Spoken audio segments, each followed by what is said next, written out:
तो लड़ाई उसी के इर्द गिर्द रहेगी। नेता तो अपने तरह से ही लुभाने का प्रयास करते हैं, कोई जातिगत समीकरण पर लुभाता है, तो कोई विकास के समीकरण पर लुभाता है, तो कोई अपनेपन के समीकरण पर लुभाता है। नमस्कार दोस्तों, कैमरामैन मंगल के साथ मैं विवेक आप सबका स्वागत करता हूं एक बार फिर से नए वीडियो में। आज हम फिर आपको ग्राउंड लेवल से न्यूज़ दिखाएंगे 2022 चुनाव के बारे में। जो चुनाव होने वाला है विधानसभा चुनाव, किसकी सरकार आएगी और किसका माहौल है, गांव-गांव से जाके हम आपको दिखाएंगे, सबसे बात कराएंगे कौन किसको चाहता है इस बार, कौन सरकार में आए और क्यों आए, सब कुछ। तो चलिए हम चलते हैं, आपको दिखाते हैं इस गांव में घूम के कि कौन किसको वोट देना चाहते हैं। जैसा कि आप देख पा रहे हैं, मैं आ गया हूँ ग्राम सभा राजा देवलपुर में। यहाँ के पूर्व क्षेत्र पंचायत सदस्य रह चुके हैं आशीष जी, इनके घर पे आ चुके हैं और हम जानेंगे इनसे ग्राउंड लेवल की रिपोर्ट, क्योंकि ये जन जन से जुड़े हुए हैं, पूर्व क्षेत्र पंचायत सदस्य रह चुके हैं, तो इनको ज़्यादा पता है किसका माहौल है इस गाँव में, कौन आगे जा रहा है इस गाँव से। तो आप अपने बारे में बताइए सर, उसके बाद हम बात करते हैं चुनाव के बारे में। आप अपने बारे में बताइए पहले। मैं आपके चैनल के माध्यम से सभी श्रोताओं को, देखने वालों को नमस्कार करता हूं और मेरा नाम आशीष दीक्षित है। मैं उत्तर प्रदेश की विधानसभा 351 लालगंज सुरक्षित के क्षेत्र में रहता हूं। पूर्व में ग्राम पंचायत चुनाव में मैं अपने गांव की तरफ से क्षेत्र पंचायत सदस्य चुना गया था और जो इस आगामी चुनाव 2022 का विधानसभा का होने वाला है, उसकी अगर मैं बात करूं आपसे, तो बड़ा ही कशमकश भरा चुनाव होने वाला है। जो मुझे लगता है, मैं लालगंज विधानसभा की बात नहीं कर रहा हूं, पूरे प्रदेश स्तर की बात कर रहा हूं। एक मिनट में आपको कट करूंगा, पहले तो आप बताइए अपने लालगंज क्षेत्र में किसकी सीट आ सकती है, कौन आगे चल रहा है अभी तक। देखिए, मैं बताऊं, मेरी लालगंज के जो मतदाता है ना, वो बहुत ही जागरूक हैं।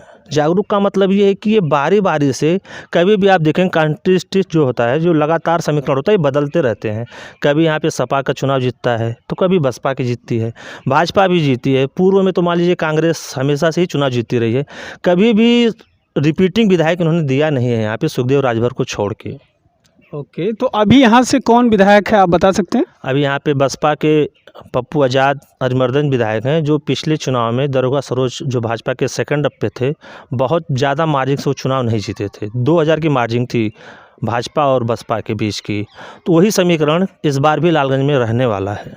तो यहाँ लालगंज विधानसभा में लड़ाई अच्छी होगी और कोई एक तरफा जीत हासिल नहीं कर पाएगा, ऐसा कहना चाहते हैं आप। बिल्कुल बिल्कुल बिल्कुल, क्योंकि फाइटिंग जो होगी ना, वो भाजपा और बसपा के ही बीच पे होगी। क्योंकि ये सुरक्षित विधानसभा है, तो सुरक्षित विधानसभा में जो 80 वोटरों की संख्या होती है, वो अधिकाधिक होती है। कहीं न कहीं उन्हें बसपा का बेस वोटर माना जाता है, तो लड़ाई उसी के इर्द गिर्द रहेगी। क्या मैं जानना चाहूँगा आपसे कि जाति को देख के वोट देंगे वोटर जो हैं, वो ज़्यादातर जाति को देख के देंगे, जैसे कि बोलते हैं लोग कि सपा यादों लोगों का सरकार बनाती है, उनको ज़्यादा प्रोवाइड करती है, जो भी सिस्टम है, नौकरी जो भी है। तो क्या इस बार भी जाति को देख के वोटर करेंगे। मैंने आपसे कहा ना कि जनता बहुत ही जागरूक हो चुकी है विवेक जी। अब नेता तो अपने तरह से ही लुभाने का प्रयास करते हैं, कोई जातिगत समीकरण पर लुभाता है, तो कोई विकास के समीकरण पर लुभाता है, तो कोई अपनेपन के समीकरण पर लुभाता है। अभी एक मैं फैक्टर आपको बताऊं इस समय, ब्राह्मण समाज को लेकर एक ऐसी हवा बनी है सारे पार्टियों में। बसपा को आप देखिए, सतीश चंद्र मिश्रा उसका झंडा बुलंद किए हुए हैं, जगह जगह विधानसभा वार, जिले वार ब्राह्मण समाज की रैलियां कर रहे हैं। अभी आज 2 जनवरी है ना, आज 2 जनवरी संतोष पांडे एक लम्हुआ के पूर्व विधायक हैं, जो ब्राह्मण समाज के परशुराम उनके आदर्श हैं भगवान, उनकी सबसे बड़ी मूर्ति की स्थापना मोहनलालगंज में एक जो आपका हाईवे पूर्वांचल एक्सप्रेस वे बना है, आज उसका उद्घाटन और पूजन करने के लिए अखिलेश यादव जी आ रहे हैं। कहीं न कहीं भाजपा भी ब्राह्मण चेहरे को प्रमोट करना चाह रही है। तो आज के समीकरण में एक ब्राह्मण की जो वोटिंग है 15% के आसपास शायद पूरे उत्तर प्रदेश में है, उसको लुभाने के लिए सारी पार्टियां जी तोड़ मेहनत कर रही हैं। और ब्राह्मण एक ऐसा वोटर है कि वो सारी चीज़ों को जानता है और साइलेंट मोड में बैठा हुआ है। अब वो कब क्या करवट लेगा, ये तो विधानसभा कि चुनाव में ही पता चलेगा आम जनता तो को। इस चुनाव में अभी तक आपके नज़रिए से कोई आगे जाता हुआ नहीं दिख रहा है, सबकी बराबर की लड़ाई है, ऐसा आप कहना चाहते हैं आशीष जी? लड़ाई तो भाजपा और सपा के ही बीच होने वाली है। बसपा का फैक्टर इसलिए कमज़ोर पड़ रहा है क्योंकि उनके नेता अभी मैदान में आ नहीं रहे हैं चुनाव में। बसपा पहले से यहाँ पे सीट निकाल चुकी है, तो उनका कुछ नहीं है इस बार? सीट निकालना और सीट में फिर जीतना दोनों दो बातें होती हैं। सीट निकल गई है लेकिन सीट तो जीतना भी तो होगा। ऐसा तो नहीं है कि 5 साल पहले आप विधायक हैं तो फिर आप ही बनेंगे, ये भी तो नहीं होता है चुनाव में। तो मेहनत ग्राउंड लेवल पे करनी पड़ेगी। हालांकि विधानसभा लालगंज की बात में तो अभी भी वो ग्राउंड लेवल पर ठीक ठाक ही हैं, लेकिन ओवरऑल बात करेंगे आप प्रदेश की तो मायावती तो कहीं भी चुनाव के रैलियों में या प्रचार प्रसार में, यहाँ तक कि कहीं प्रेस कॉन्फ्रेंस में भी नहीं आ रही हैं वो। तो वोटर जो हैं और सपोर्टर जो, वो तो ये भी देख रहे हैं कि हमारे नेता किस पैमाने पर अपनी चुनावी रैली कर रहे हैं, किस पैमाने पर मेहनत कर रहे हैं। वोट तो देना इन्हीं लोगों को है ना। जरूर जी।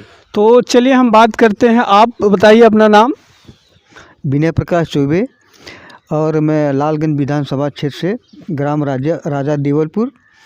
और मैं आप किसे वोट देना चाहेंगे, आप किसे चाहते हैं, कौन सरकार में आए? हम तो यही चाहेंगे कि भाजपा सरकार ही जो है आए। ऐसा क्यों, जान सकता हूँ? कि भाजपा सरकार जो है किसानों की और गरीबों की, मतलब ये जात नहीं, मतलब गरीब अमीर सबको देखते हुए वो जो है सबकी मदद कर रही है। जैसा कि प्रधानमंत्री मोदी जी ने बोला है सबका साथ सबका विकास, जी, तो आपके नज़रिए से सबका साथ और सबका विकास हो रहा है? जी जी हो रहा, हमारे से भाई हो रहा है सबको। और गरीबों को भी गल्ला वगैरह मिल रहा है, हर चीज़ की सुविधा सरकार दे रही है। और निधि जो मोदी जी का जो वो किसान है, वो पैसा जो है वो भी सरकार मौके से दे रही है। तो आपको मंथली मिल रहा है जो भी सरकार ला रही है, जी, पैसे दे रही है 2000 3000? जी दे रही है। हम तो उसके बहुत बहुत बड़े आभारी हैं, धन्यवाद जी। तो आशीष जी, आपके नज़रिए से अगर आप देखें तो अभी तक के चुनाव में जो अभी चल रहा है माहौल, इसमें अभी किसका प्लस पॉइंट है? क्योंकि जैसा कि बीजेपी की सरकार है यूपी में अभी, तो क्या अभी वो आगे चल रहे हैं समीकरण में? देखिए, समीकरण में जब मैंने आपसे कहा ना कि जब चुनावी मुद्दा शुरू होता है, नेता जब अपने भाषण देना शुरू करते हैं तो वो पहले विकास से शुरू होते हैं। यूपी की राजनीति की मैं बात कर रहा हूँ आपसे। आपने शुरू में क्वेश्चन किया था क्या जातवाद या वंशवाद या वगैरह वगैरह जो भी कुछ आप कहा। चुनाव तो शुरू होता है विकास से। ये विकास धीरे धीरे धीरे धीरे जाते जाते धर्म जात मजहब में परिवर्तित हो जाता है। ये यूपी चुनाव का फैक्टर रहा है। तो क्या इस 5 साल में विकास आप देख रहे हैं यूपी में? देखिए, सही कहें तो विकास तो हुआ है। विकास होने का मतलब ये नहीं कि मुझे कुछ विकास दिखता नहीं, विकास दिखता है। कोरोना काल में जिस तरह से सरकार ने बहादुरी का परिचय देते हुए विश्व स्तर पर अपने नागरिकों की सुरक्षा के लिए मुस्तैदी दिखाई, वो कहीं न कहीं काबिल तारीफ़ योग्य है। और इसके लिए मैं भारत सरकार और उत्तर प्रदेश सरकार दोनों को ही धन्यवाद देना चाहूँगा।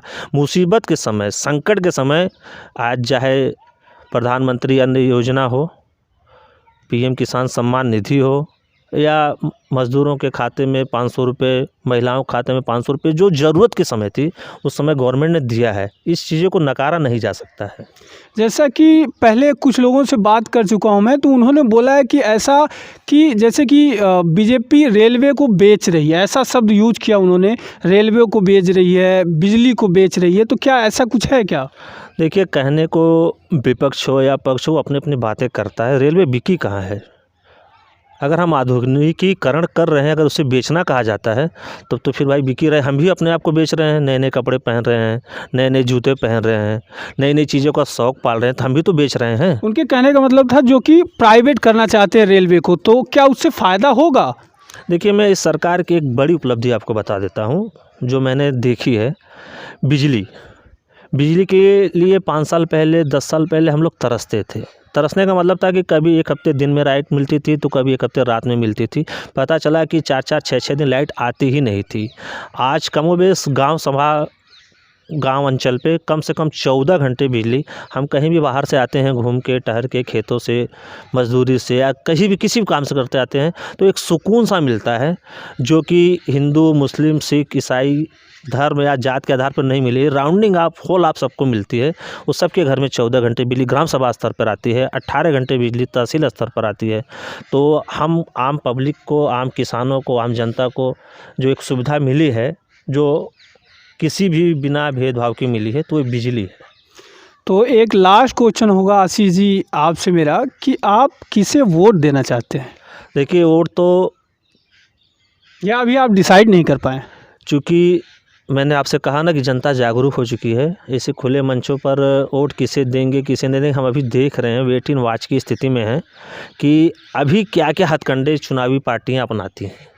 चूँकि अभी तर्कस में बहुत से तीर, अभी कल ही परसों अखिलेश यादव का स्टेटमेंट आया है, मेरी सरकार बनेगी तो 300 यूनिट बिजली फ्री कर देंगे, 5 साल के लिए राशन फ्री कर देंगे। अभी तो हम आम पब्लिक है ना, हम भी तो तर्कस के तीरों को आजमाएंगे। ये राजनीति पार्टियां सोचती हैं कि जनता बेवकूफ़ है या मूर्ख है, तो इन्हें सजग मैं आपके चैनल के माध्यम से बताना चाहूँगा कि राजनीतिक पार्टियां अब ये प्रलोभन या लालच दे के जनता को यह न समझें, जनता उनसे कहीं आगे चालाकी की हद पार कर चुकी है।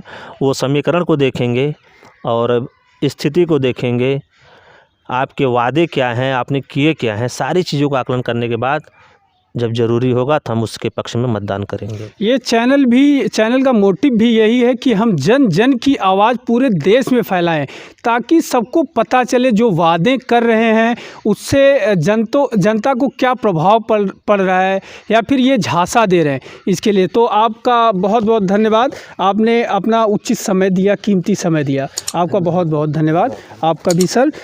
तो जैसा कि आप अभी तक सुने आशीष जी की आवाज़, अब हम चलते हैं कहीं और, किसी और से बात करते हैं। और इस चैनल पे बने रहिए आप, लाइक शेयर सब्सक्राइब करें ताकि हमें मोटिव मिले और भी वीडियो हम बना सकें। Thank you so much.